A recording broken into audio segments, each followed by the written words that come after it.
How to change anamorphic the squeeze setup in Blackmagic camera. So if you prefer to use the Blackmagic camera on your phone instead of the default camera, and now here you want to change the Blackmagic camera anamorphic the squeeze feature, then this video is going to walk you through how to do this step by step.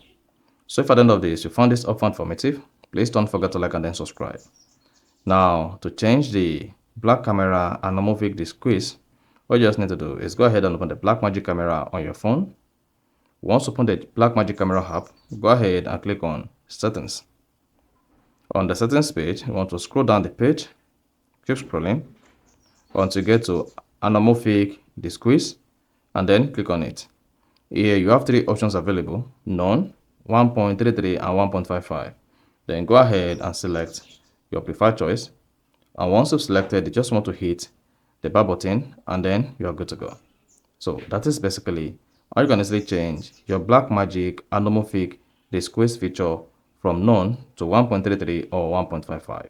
So if you found this offer informative, please don't forget to like and then subscribe.